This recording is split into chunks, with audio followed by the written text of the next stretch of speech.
Hey, my reactor, so I'm on chapter 18 against nature.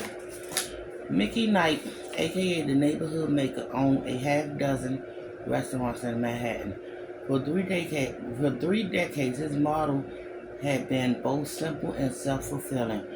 Enter a question area where leases were still cheap, where crime still lingered, where the gay settlers were beginning to tidy up. Open one of his C and B scene bistro and watched them flop. It had worked every time in the meatpacking district, the Lower East Side, Alphabet City, all areas where it was once advisable to walk alone at night. But now, thanks in part to the night touch, they were bright bazaars full of bright young things, blackly ignorant to the dangers of the past. In a New York Magazine profile, I remember Knight declaring that every neighborhood in Manhattan was now done. There was nowhere else to go. He spoke of taking his models on the road to the inner city of Baltimore or Detroit, perhaps anywhere but Brooklyn, where his models has been parallelized to the point of cliche. We spoke to three of his managers at Mussol's, Owler, and Jazer, where we received various degrees of unhelpful snooteries.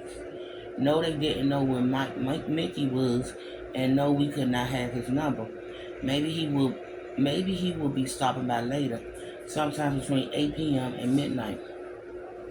We were welcome to come back then and wait to see if we could catch him. On our way out of Jada's on Avenue C, a handsome young waiter came running out after Cass. Excuse me, he called. You're Cassandra, right? Cass turned and eyed him, shoe to hair. He was tall and thin, with a face made for commercials. A shaggy mop of his style blonde hair fell across his face. He pushed it aside and smiled at my partner. Do I know you? She asked. No, I'm Tad. We haven't met. He stuck out a hand, which Cass did not take. Mickey's missing you. You were with that guy, his friend who died. Cass stiffened and said nothing. He kept talking about you, said Tad. He said you two had some crazy connection. After his friend died, he was saying how he needed to see you again, but he didn't know how to reach you. Victor, said Cass. His friend, my boyfriend, his name was Victor Wingate. Oh, yeah, he was like a writer, right? Anyway, I thought I recognized you based on how he described you, and I know Mickey would really like to hear from you. I'm sure he would, said Cass. So listen, I don't have his number, but I know he's going to be at the Moosaks this afternoon, probably around 4. He has his rotation where he goes and will. I don't really know what he does, but he stops by his places at different times based on his rotations. It's supposed to seem like it's a random, so he surprises us, but we all know his pattern.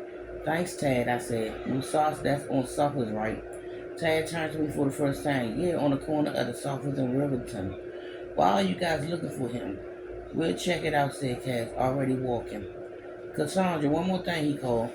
When you see Mickey, would you mind mentioning that I put you in touch? It's Tad. Cass didn't answer. I felt bad for the pretty boy. So I said, sure, buddy, Tad from Jada's got it. The thanks, dude, he stammered. I really appreciate it. It was a clear, bright day on the Lower East Side, and the hamsters were out in force. This was no longer the neighborhood where I spent my unhappy teenage years, the one where I got into sidewalk fights and tried not to get jumped by local kids who smelled my rich boy scent still lingering. Back then, it was a tough, untouched part of the city. We lived on Pitt Street, so far in spirit and style from the Upper East Side that it felt like we traveled back in town to a town closer to Cersei Gang in New York than the guild safe place I knew as a boy. But all that was gone now. At the bottom of every tenement, there were bars and restaurants, galleries and coffee shops, all catering to the young and the clueless, like the meatpacking district before. The Lower East Side came and went in a blur. It was rough and ugly one minute, hip and excited the next. Then over, having been invaded and ruined by douchebags and baggage, I hated the threatening streets of my high school years. But this pillaged place was even worse. Mickey Knight, as much as everyone else, was responsible for it. When he arrived with one of his bistros, It was like a waving a wall over a neighborhood. He brought the models and the musicians, and everyone else followed. Then the cool kids would leave as soon as the others discovered it. But Brand will remain, cashing in for years to come with the bankers and the wakers and the tourists in the search of the real New York. When Cass and I entered Mooseoff, the staff family meal, we were we were just finishing. A bartender looked up from polishing. Go get my shrimp out the bottom of the Christmas tree. Sorry, y'all. Glasses and called. Sorry, guys, not opening yet. About 10 minutes, okay? While we waited on the corner, I remember our missed appointment with Detective Miller that morning. We've been so consumed with the emails, the Miami connection, that visit Yulee. Leah will be pissed. I hope she wouldn't make good on that threat of obstruction. I mentioned it to Cass. She shrugged, lit a parliament. I figured you were blowing it off, she said. So you remember and neglected to mention it. I got nothing to say to them. If they were a statement, let them come get us. It wasn't the time to argue. We probably had a pair of uniforms at my front door, awaiting our return. May as well meet with Mickey Cursor first. I regarded his restaurant, had to acknowledge his taste. Musa was spilled out in unlit neon scripts over the entrance. I remember the covering of a famous novel of a lone figure standing beneath it. I couldn't remember the author or the name of the book, just that enduring imagery. It was on the cups. It was on the cups of memory when a waiter came out and set a placard before us. The neon flickered above our head, and the scones glowed in the daylight. Stop around the perimeter. As Cass took a final drag, a black Suburban came to a stop on the corner in front of us. A heavy man in a sharp black suit emerged from the back. On the other side, the back door opened and shut. Be still, my heart, he said. It's you. Hi, Mickey, said Cass. How did you? He went to her with open arms, but before he could reach her, his passenger came into view. The fuck are you doing here? Asked Susie Wingate.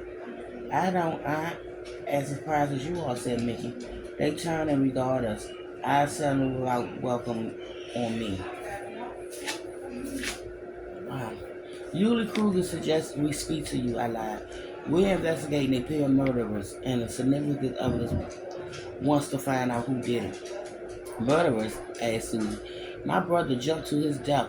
This bitch must have driven him to it. What he's talking about, Mickey? I don't know, honey, but I'm sure Cassandra here has a good reason for a visit. He looked from Cass to me, stuck out a meaty hand, and I'm sorry I don't know you. Duck Dolly, I said, taking it. How do you know this lovely lady? Desi, close your door!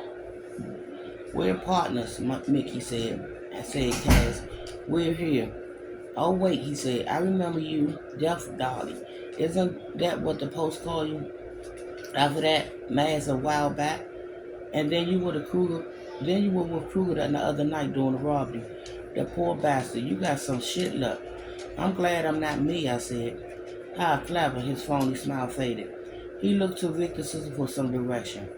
I want them out of here, Mickey, said Susie. She's probably here to try to get something from my brother's house. She knows you're the executive of his will. I told her he left me everything, but she wouldn't believe it. She glowered at Class. She'll probably fuck you for it. Before I could provoke her to violence with more names calling, Mickey put his hands on Susie's shoulders and tried to soothe her. There's no need for that, he said. This is a difficult time for all of us. We all love your brother, Susie. Why don't the four of us go inside and see what they have to say? He led her past with a firm grip and pushed open the door to his restaurant. The staff froze at our entries, waiting for their boss to explain. He ignored them and moved straight for the bar. Cass and I followed a few paces back, without glancing at each other. I admired the room. The walls were done in the same white tiles that covered the interior. The floors were a checkered black and white tile, the ceiling a salvage pressed in tin. The tables were small two-tops with the four chairs crowded around them. Black and white prints of old bicycle races, the only art. We followed Mickey to a car bar that filled the back of the space. A couple quality ones, he said to the mustached bartender. A white and a red, he turned to us. I detested wine lists, he said. No one understands them except the real twos and everyone else just pretends. At my places, I make it easy. I give you three choices: table, good, and quality. People love it. Cuts out the bullshit. The bartender set out two clear Carafessa wine and four small glasses. Cass nodded to the red and Mickey joined her. Susie reached for the white. I waited until she filled herself to the rim and then poured myself. I didn't want either. I wanted a double bully with a stellar back, but it didn't seem Mickey was taking orders. He raised his glasses. None of us moved to click. To Vic, said Mickey, may he rest in peace. To Victor, said Cass, and to Cole. And to call good men the best. Setting down his glasses, Mickey looked for Cass. I said, you really don't think their death could be connected, do you? He had a wide, puffy face, the ballless nose of a drinker, and a head of tight black curls. His body had the kind of bulk made to observe hard living. Not handsome by any standard, but he carried himself with an animal confidence. He was a man who knew what he wanted, and he knew how to get it. It took 2 swallows for him to finish his wine. I was already ahead of him. He reached for the carafe, poured out some refills, looked to the woman before us. Susie was sulking with her shoulders curled in. She refused. Hold up. She refused. Oh man, hold up. She refused to look up at any of us. Just standing in our presence seemed to bring her physical pain. But Mickey held some kind of sway over her. We're sure their murders are connected, said Cass. Murderers? Victor jumped. He killed himself, said Mikey. At Paul called, they said it was robbery gone wrong. We don't think so, I said. He ignored me, kept his eyes on my partner. Victor didn't jump Mikey, she said. He was pushed. Why?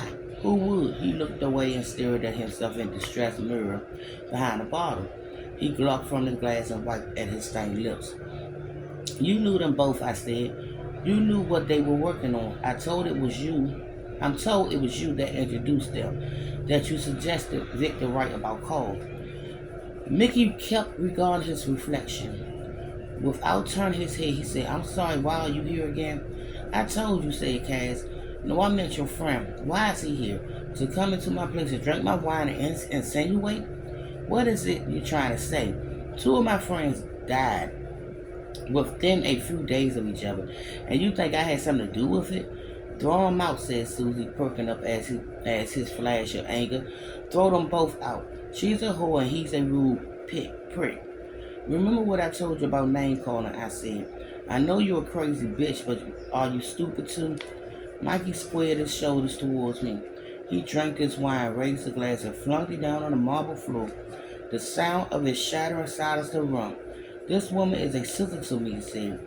You mouth off like that, and we're going to have a serious problem, my friend.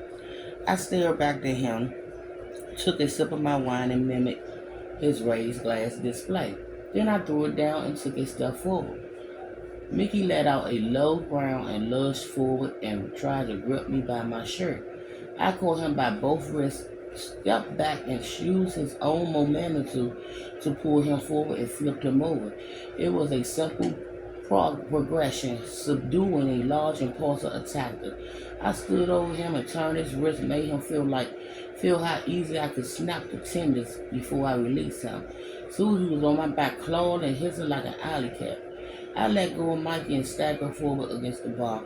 I felt Cash trying to peel her off, but Susie clung to me with vicious, feral intent. That's enough, shouted a voice from the mattress. I looked up to find a mustache bartender holding a 38 special in his shaky hand. His thumb was on the hammer, his finger tight around the trigger.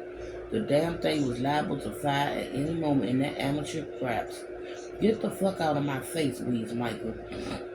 Get the fuck out of my place, wheezed Mikey from the floor.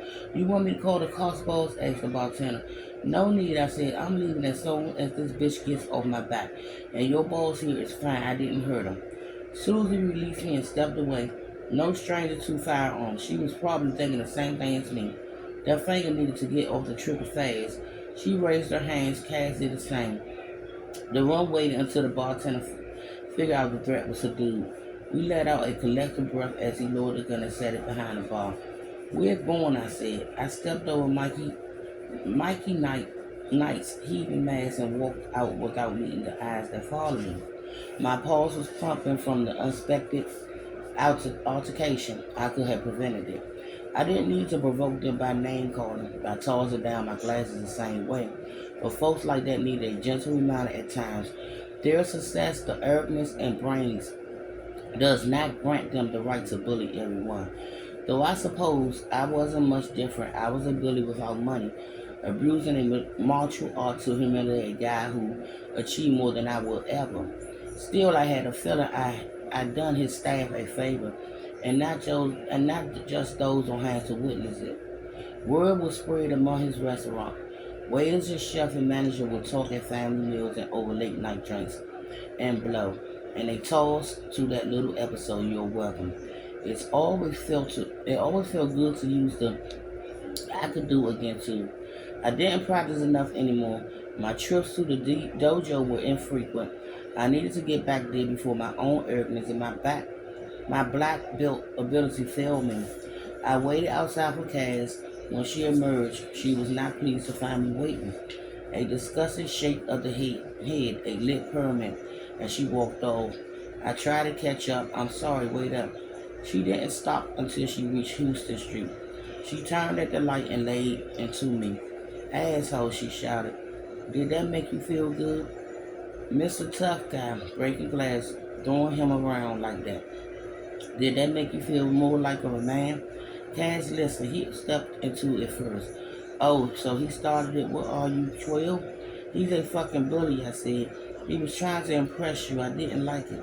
"So you showed him what? That you can beat up a fat 50-year-old? Wild duck, you're so badass." "Come on, Cass, it's not like that. I didn't even hurt him." "It's exactly like that," she said. "And whatever we might have learned from him, we never going to hear now." "What did he say after I left?" "He said he was going to press charges, you dick."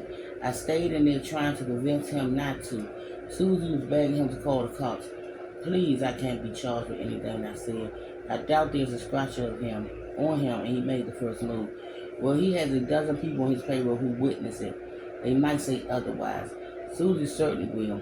That chick is strong. She's a lot more dangerous than he is. I'd like to know what she was doing there with him." "Want me to go back and ask?" "Fuck you, Duck." I said, just trying to lighten the moment, partner." The light changed and the walk sign lit, and Cass gave me a final disgusted look. Then she turned and crossed Houston, offering a raised middle finger in her wake. And I'll be back with chapter 19 soon. Not my reactors.